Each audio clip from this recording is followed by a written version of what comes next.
Okay, this one kind of seems fun and lighthearted. Am I the asshole for not wanting to lock my cat away during the Super Bowl because my is bringing over his baby? Throwing together a Super Bowl watch party tomorrow, I invited a few friends, one of which is married with a baby. He gave me a call to ask if I could lock my cat away to a different room during the time his baby was on the floor for playtime, because he and his wife both think my cat will go up next to the baby and scratch. One reason given was that the baby's toys rattle and it would attract the cat. For context, both him and his wife have always hated cats, which I think is playing into this. My cat is pretty well behaved and will not just go scratch or bite unless provoked or overstimulated physically. He's been around children around a year old and did not have any issues. If I were to lock my cat away, I'd have to move the litter box and other toys and food, water fountain, etc. All other guests love to see my cat, and I'm not sure what to do. Am I the asshole for not wanting to lock my cat away and just watch for any interaction between the cat baby?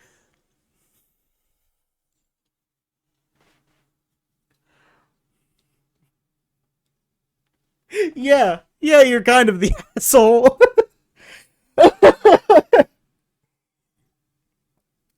Why is he talking about this cat like it's... He's talking about this cat like it's a prized possession. No, I must have my cat about. Otherwise, I'll have to move his litter box and water fountain. That's two things. Reddit, am I being unreasonable for not wanting to move two things for 2 hours? Yeah, dude, it's fucking crazy. Also, I like how he brings up all the other guests love my cat. I'm not going to deprive them of my cat for your spawn. You're talking about putting the cat in another room. They could go see the cat. Also, okay. I'll just watch for any interactions between the cat slash baby. That's not how cats work. Because, like, most of the time, the way cats' hunting instincts work, it's not gonna, like, come up to the baby and then just, like, decide to attack it. It's gonna watch the baby. It's gonna watch it from the other side of the room. It's gonna watch it play with its toys. It's gonna watch the toys rattle. It's gonna get way overstimulated. And then it's gonna run and attack that fucking baby. That's just how cats do. And it's insane to be like, no, I'll just watch it. It's fine. It's whatever. I'll just stop the cat. It's okay if I see the cat going to... If I see the cat going to attack the baby, I'll just kick the baby out of the way. I won't move the cat because, you know, like, the cat can do whatever it wants. It lives here, and, like, everybody loves it but you because you're weird cat haters. It's so bizarre. That's such bizarre behavior. Let's get into the comments. Not the asshole. I have 3 cats and a toddler. Cats are not interested in going up to a barely moving baby and scratching it. Just like you said, pay attention to see if the cat shows any interest in interaction with the baby. Well, hey. If we can't validate the concerns of people who hate cats because they're cat haters, we also can't validate the concerns of cat owners because they're also just as biased, but on the other side. This is horseshoe theory, people.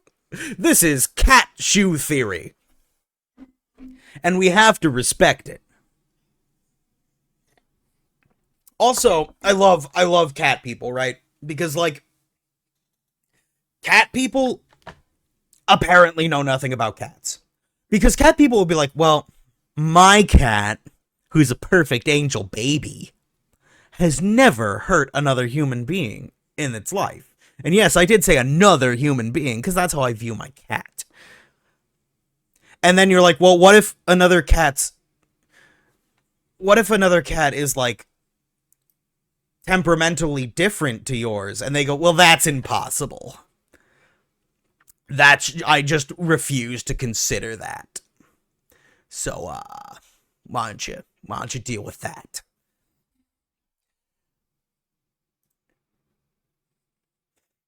If your friends don't want the cat around while the baby is on the floor, they have choices. Get a babysitter. Don't put the baby on the floor. Don't come. Bring a pack and play or playpen, because, cats cannot infiltrate a playpen. They just cannot. Get over it. They don't get to demand to shut your cat away. Why are we talking about, like, putting the cat in the bedroom is like a prison sentence? Like, oh, here we go. Here's the quintessential Reddit. Answer, OP. Don't let this one couple dictate what you get to do with your cat in your house at your party. Every moral quandary is actually a quandary about ownership. And if they don't own the house, I could kill them legally and get away with it because it's not their house. Why are we talking about... No, you're wrong here. It's the cat's home. Don't bring the baby. Why are we talking about putting the cat in another room like it's fucking stealing the cat away in an underground prison? There's also, like, so many compromises that you can make.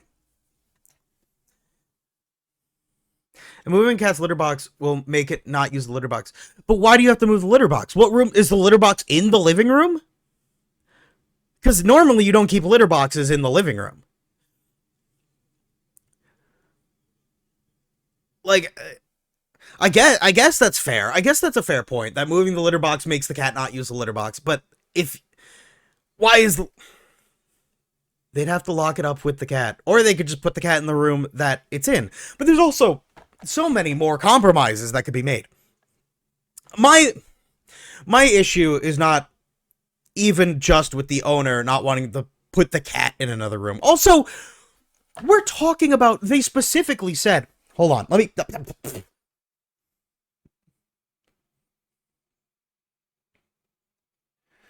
If I could lock the cat away to a different room during the time his baby is on the floor for playtime. So what are we talking about? An hour? We're talking about an hour of time you can't put your cat in the bedroom? Oh, the cat's gonna die without its litter box for an hour? Oh, woe is me, what is the cat gonna do without the water fountain for a whole hour? This is the part I get stuck on. Honestly, this is the part I get stuck on, because the couple isn't even asking, like, hey, while we're at the party, can you lock the cat away? The couple is asking, like, hey, we have our son on the floor for playtime. Do you think that, like, during that playtime, you could put the cat in, like, the bedroom? And she's like, no! It's my house! No, you're still wrong. It's the cat's home. I don't know.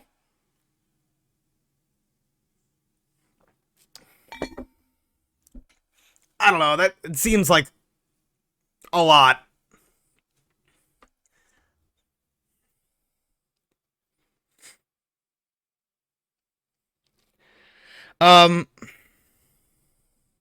Also, I'm going to retract the last statement. I'm going to retract the last, no, it's my home thing, because that's not on OP. That's on Redditors.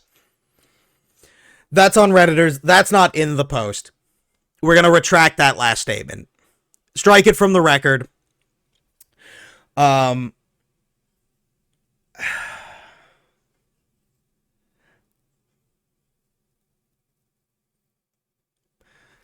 Wait, hold on. This one's kind of funny to me. I'm not even a cat person, but if anyone asked me to lock away a pet, I'd be big mad.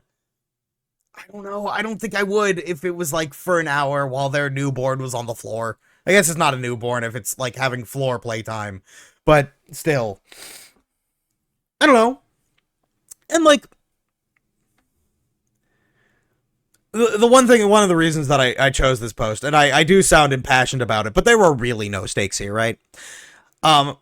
The big extreme to one side of this is that a cat goes in a bedroom for an hour, and the other side is that these two people don't go to a Super Bowl party with their friends.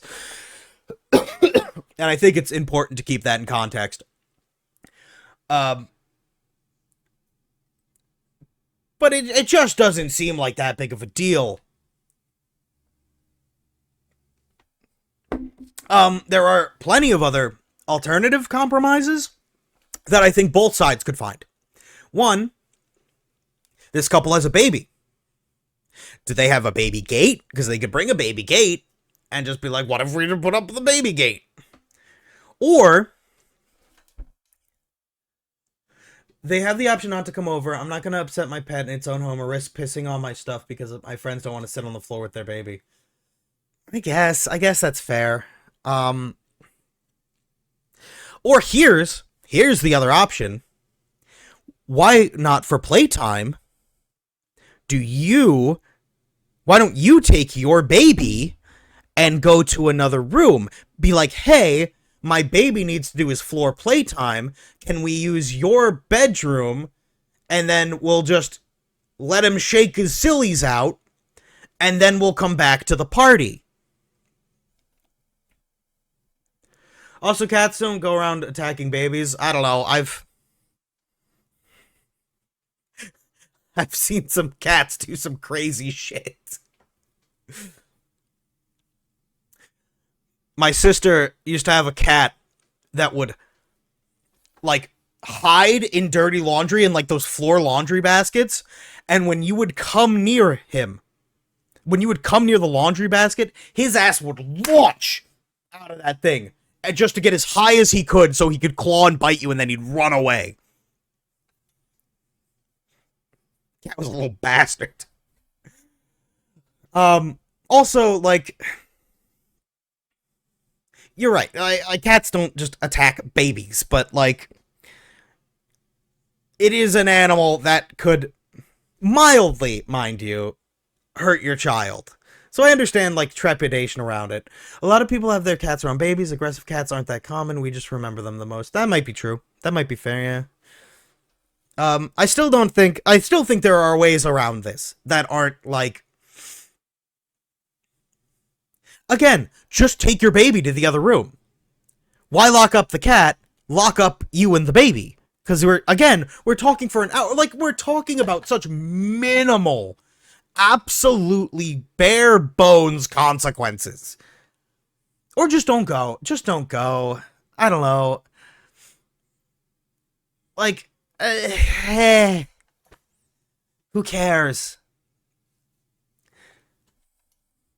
Not the asshole. Inviting a baby to a Super Bowl party is already encroaching on regular adult party norms. You've been accommodating enough by agreeing to have the baby at the event.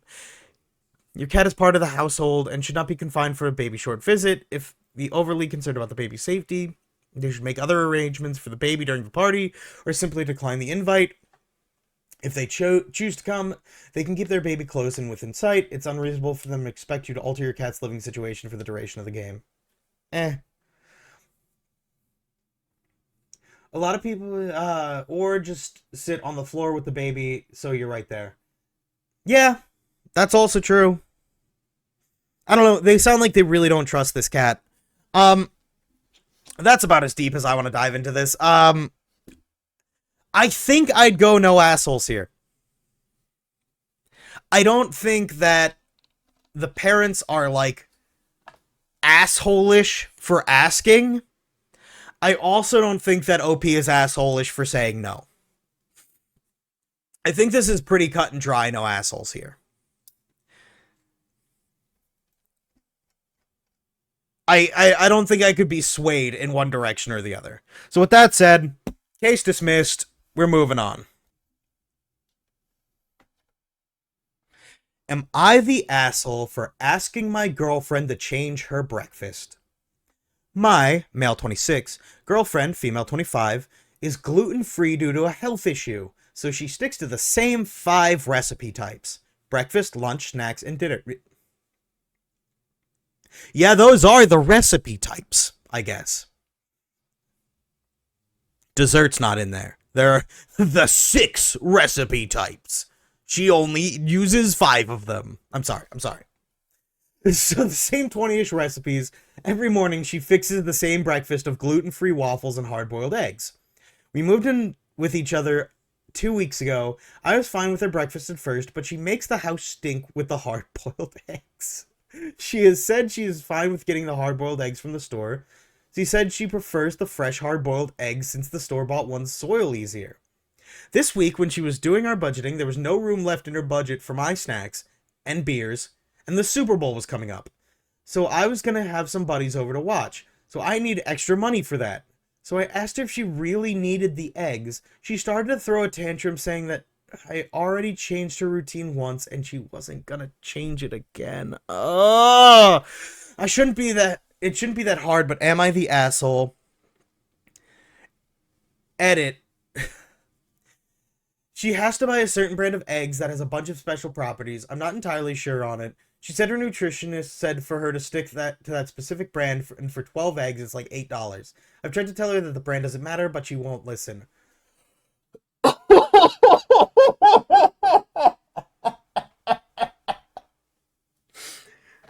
Oh my god, there's so much to unpack here. There's so much. I was fine with her breakfast at first, but she makes the house stink with these hard-boiled eggs. What? I've made my maybe as a based hard-boiled egg lover, I'm biased.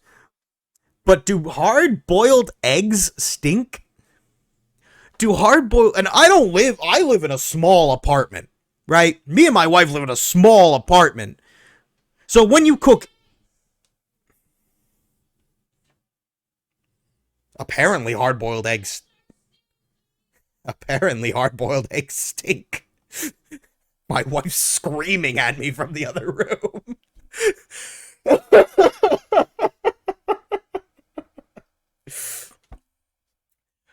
I don't know. Okay, full disclosure. I've lived with someone for years who had natto every day for breakfast. Alright?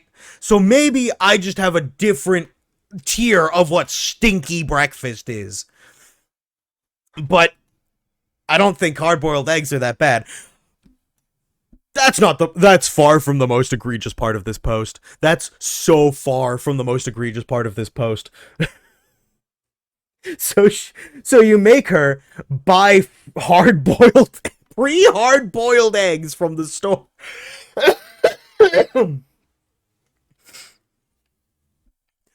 So he's like, your eggs are too stinky, so you have to buy pre-hard-boiled eggs from the store, and then goes, why are we spending so much on eggs? I need my snackies and beer. Babe, I need my snackies and beer. You need to stop spending so much money on eggs. I know they're one of 5 things you're allowed to eat. Can't you just, like, not eat for a couple days? So me and the boys can have some snackies and beers?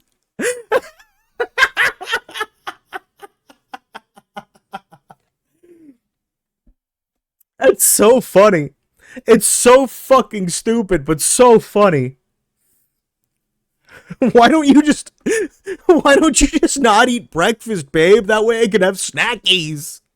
How am I supposed to watch the Super Bowl without snackies and beer? Oh.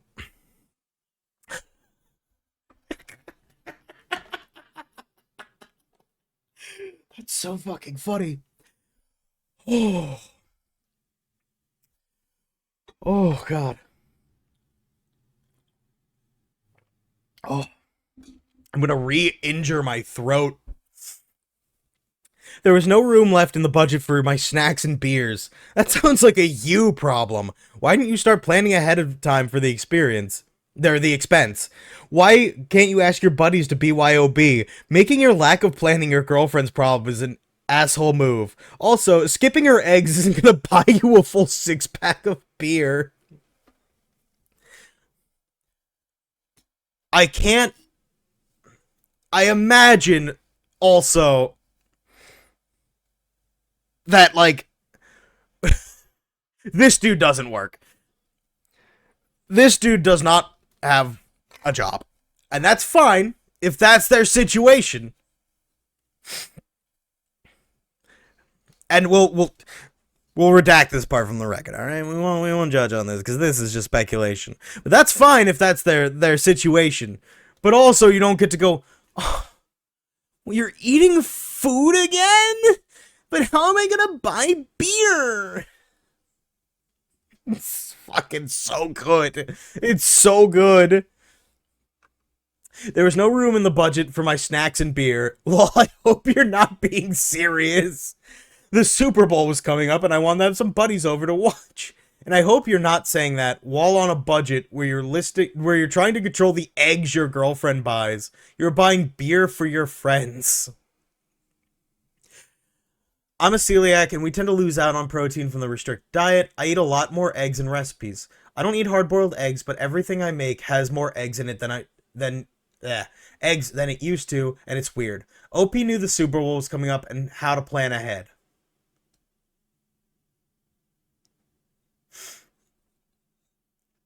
Yeah, absolutely. Absolutely. You want snackies and beer, you save up for the snackies and beer. You know when the Super Bowl was. You're the asshole. First you bitch about the smell of boiled eggs, which is one of the things your girlfriend eats. She switches to store-bought boiled eggs, and now you're bitching about the cost. Thank you, thank you. You want to have your friends over for a Super Bowl party and don't have the money for beer and snacks, so your bright idea is to ask your girlfriend not to buy her eggs so you can buy beer and snacks? If you can't afford to have a party, don't have a party. How much do a dozen eggs cost? He says in the post it's about $8. I just look... No, oh, maybe this was before the... Was that an edit? Was that an edit? Yes, that was an edit. Okay. 5.59 at my local chain store. Wow, you need to get your priorities straight, and your girlfriend should start boiling her eggs again. You can hang your head out the window if the smell bothers you. Broke and selfish! Damn! Hit him with the broke and selfish! Fuck! If you can't afford to have a party, don't have a party. Louder for the people in back. Also, so... Even if was like, the girlfriend was like, well, fine, I know I have a very restrictive diet that's based around, like, keeping myself healthy, but I'll buy the cheaper eggs so you can have beer and snacks. You're talking about $6 instead of $8. If you, my friend, have a store you can go to where you can buy chips and, like, a 12-pack of beer for $2, you tell me right now. You fucking tell me right now, because I live there now. That's my store. And you're barred from it, because obviously you're the asshole. Case dismissed. He's the asshole, obviously.